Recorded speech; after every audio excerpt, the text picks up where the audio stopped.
Houston est à nouveau en alerte après la découverte d'un autre corps dans un bayou, ravivant les craintes en ligne d'un prétendu tueur des bayous. La police affirme qu'il n'y a pas de criminels en série en liberté. Mais avec l'agitation sur les réseaux sociaux et plusieurs décès cette année, les questions ne cessent de s'accumuler. Nous allons faire toute la lumière sur ce qui se passe dans les voies navigables de Houston avec un ancien agent du FBI et de la CIA. Bienvenue dans Sidebar, présenté par Law on Crime. Je suis Jesse Weber. Nous revenons sur Sidebar en posant la même question glaçante que lors de la dernière fois où cette histoire a fait la une. Y a-t-il un tueur en série à Houston? Les réseaux sociaux s'agitent après la découverte d'un nouveau corps dans un cours d'eau local cette semaine. La police dit qu'il n'y a aucune preuve d'un tueur en série en liberté, mais les spéculations en ligne persistent. Et peut-on leur en vouloir? Certains ont déjà surnommé cette mystérieuse personne le tueur du bayou. Honnêtement, on dirait le début d'un documentaire sur un fait divers, mais je peux vous dire que pour les habitants de Houston, c'est une réalité effrayante. Ce n'est peut-être pas un tueur en série, mais c'est une pensée effrayante sur ce qui pourrait arriver ici. Juste au moment où les rumeurs semblent se calmer un peu, que se passe-t-il? Un autre corps est retrouvé. Cela a ravivé la peur et les spéculations dans toute la ville. C'est exact. Cette semaine, pour au moins la 16e fois cette année, et seulement quelques semaines après qu'une série de découvertes a déclenché une panique dans toute la ville, la police de Houston a repêché un autre corps dans les eaux du White Oak Bayou. C'est un développement glaçant qui pousse tout le monde à se poser à nouveau la même question. Que se passe-t-il? Que se passe-t-il vraiment à Houston et dans ces bayous? Voici une situation qui a enflammé Internet. En moins de 2 semaines le mois dernier, 6 corps ont été repêchés dans différents bayous autour de Houston. Le calendrier était très serré. Les chiffres étaient vraiment alarmants. Il était presque impossible de ne pas essayer de faire le lien ici. Les réseaux sociaux ont fait exactement cela. Des vidéos virales sur TikTok et des posts Instagram ont évoqué un tueur en série en liberté. Dès le début, les autorités ont affirmé qu'aucune preuve d'un tueur en série n'existait. Mais je veux revenir en arrière. Je veux expliquer comment nous en sommes arrivés là pour comprendre. Tout a commencé à la mi-septembre, lorsque le premier corps a été retrouvé le matin du 15 septembre dans Breeze Bayou. Elle a été identifiée comme Jade McKissick, âgée de 21 ans, une étudiante de l'université de Houston qui avait disparu après avoir quitté un bar du centre-ville. Les enquêteurs ont pour l'instant déclaré qu'aucun signe de jeu déloyal n'apparaît. Quelques heures plus tard, ce même jour, un autre corps a été retrouvé dans le bayou de Green. Elle a été identifié comme Rodney Ricardo Chapman, 43 ans. Le 16 septembre, Seth Joseph Hansen, 24 ans, a été retrouvé dans le bayou White Oak. 2 jours plus tard, le 18 septembre, un 4e corps était retrouvé dans le bayou Buffalo. C'était Arnulfo Alvarado, 63 ans.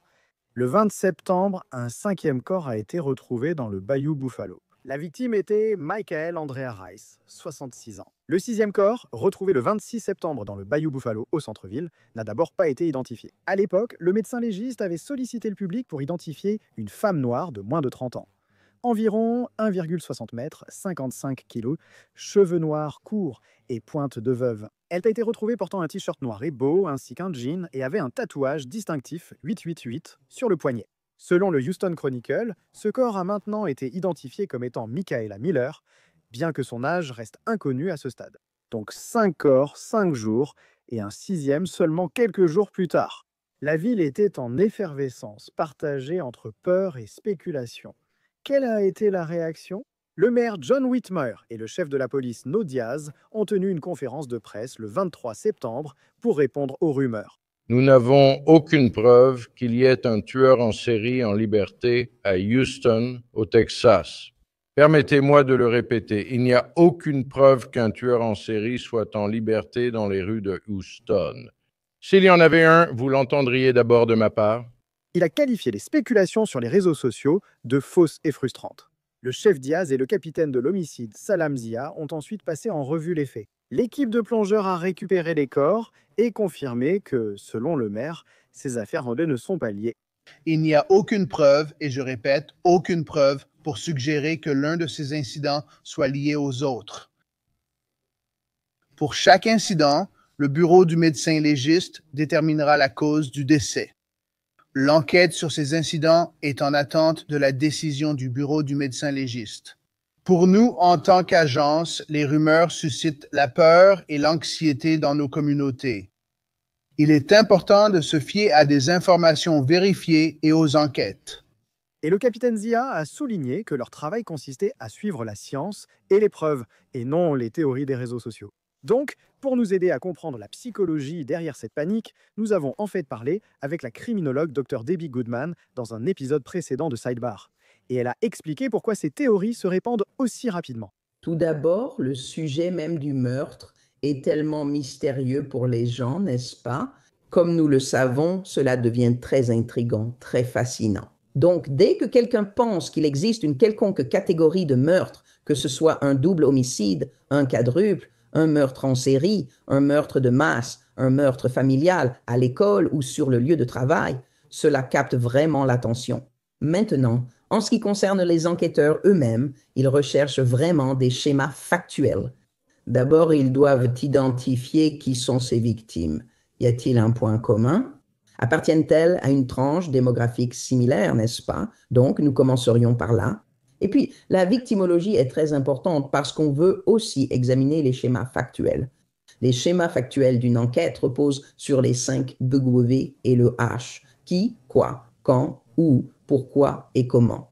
Donc, on commence toujours par là pour tout type d'affaires de meurtre, mais toute cette idée de fascination et le fait que les gens soient vraiment attirés par ce genre d'affaires où l'on retrouve des corps dans une rivière, les gens pensent immédiatement, eh bien, c'est forcément un tueur en série.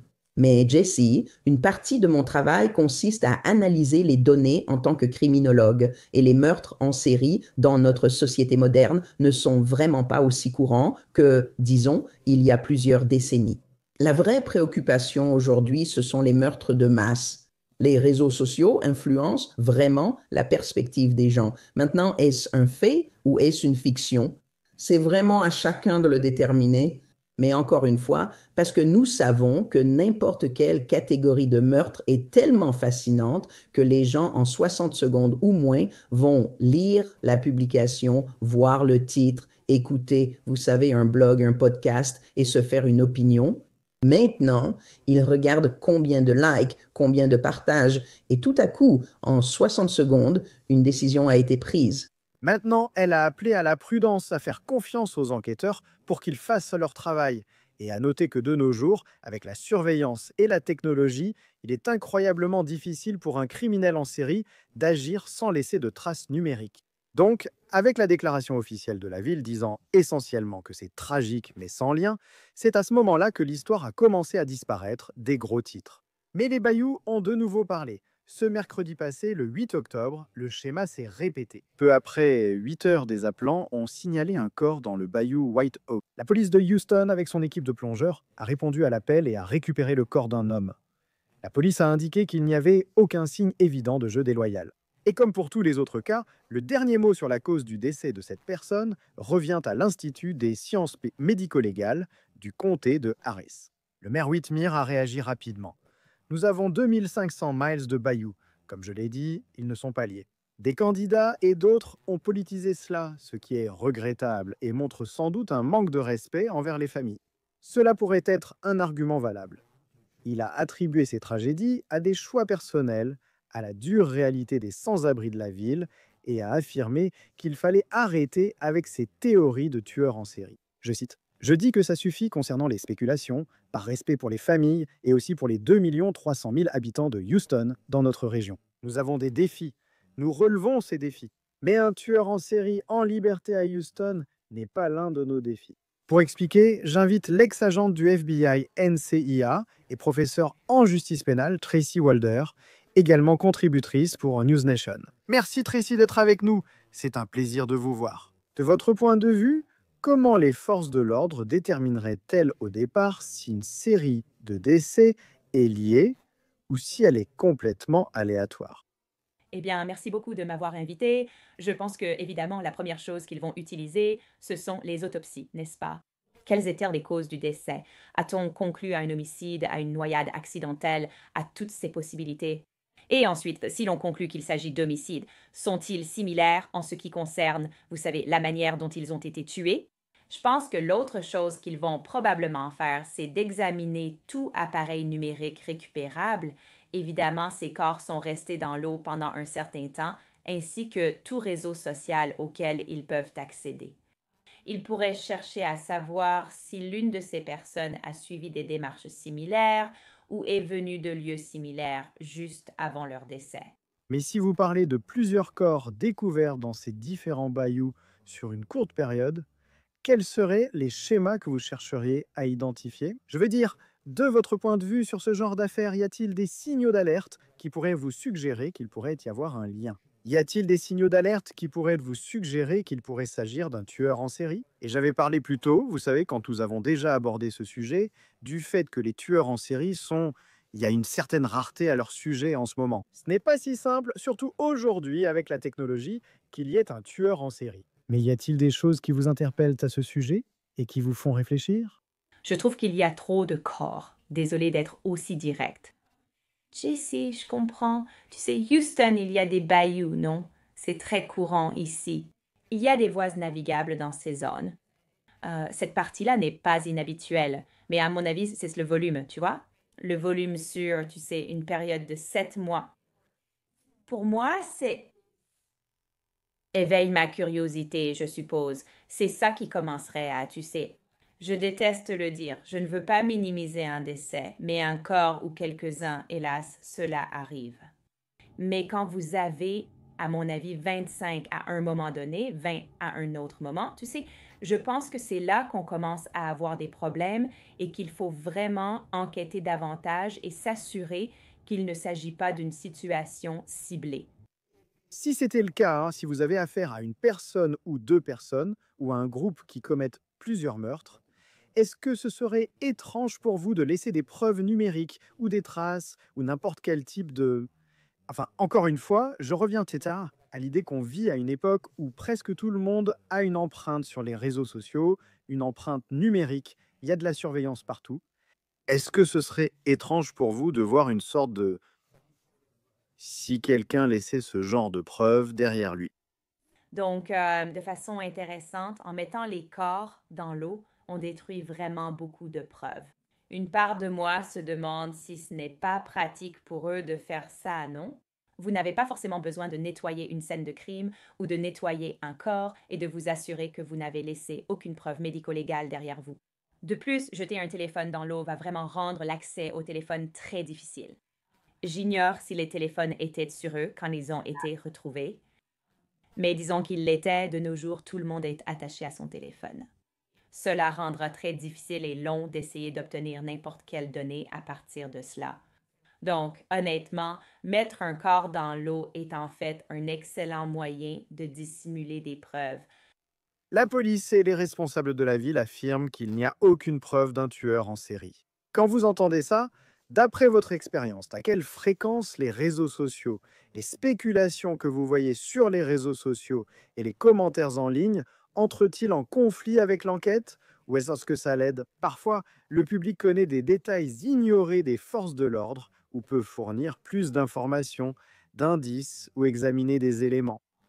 Mais dans quelle mesure cela entre-t-il en conflit avec une enquête?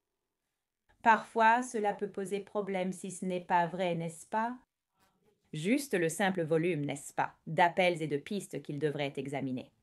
Et ensuite, ce que cela peut faire, c'est en fait étouffer les enquêtes légitimes que ces services mènent, n'est-ce pas? Parce qu'ils ont ce simple volume d'accusations que, si c'est un crime ouvert, ils doivent enquêter.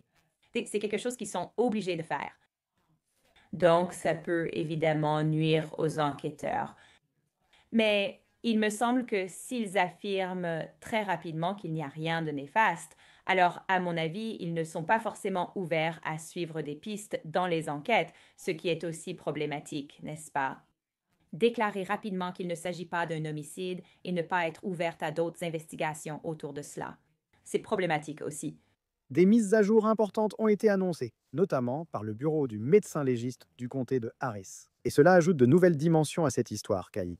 Car 3 nouvelles identités issues de ce groupe de septembre que nous avons mentionné plus tôt, nous voulons les identifier précisément ici par rapport à ce dont nous parlons. La victime retrouvée le 16 septembre dans le White Oak Bayou a été officiellement identifiée comme Joseph Hansen, 24 ans. L'homme retrouvé dans le Buffalo Bayou le 18 septembre est Arnulfo Alvarado, âgé de 63 ans. Et le dernier décès dans un bayou du mois de septembre, celui du 26, a été identifié comme étant Michaela Miller. Voici un élément clé de preuve. Alors que les causes des décès de Hansen, Alvarado et Miller restent inconnues, le médecin légiste a confirmé celle d'Anthony Azua, 33 ans, retrouvé en mars.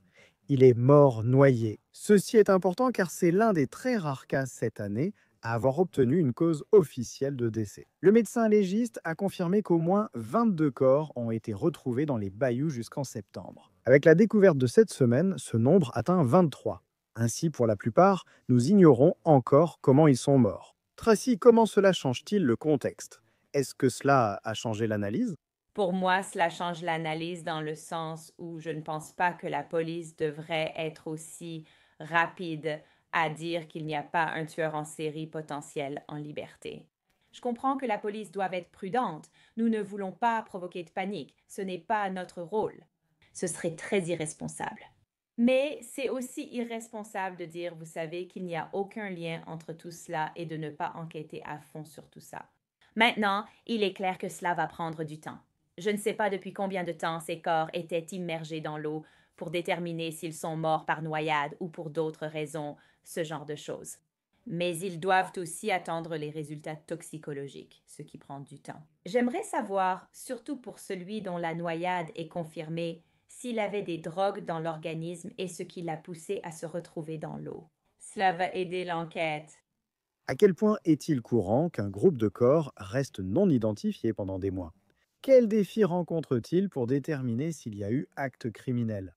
Encore une fois, la durée pendant laquelle le corps est resté dans l'eau, n'est-ce pas? Surtout, et je ne veux pas entrer dans trop de détails, mais c'est le Texas. Il fait très chaud, il fait très humide ici, et cela va décomposer un corps très rapidement, surtout dans l'eau. Cela va donc compliquer les choses simplement à cause du temps écoulé et du lieu où ils ont été retrouvés. Si le FBI rejoint une enquête comme celle-ci, lorsqu'on a affaire à plusieurs corps, quelles ressources, quels outils peuvent-ils apporter à une enquête? Je suppose que c'est parce que c'est Houston, dans le comté de Harris.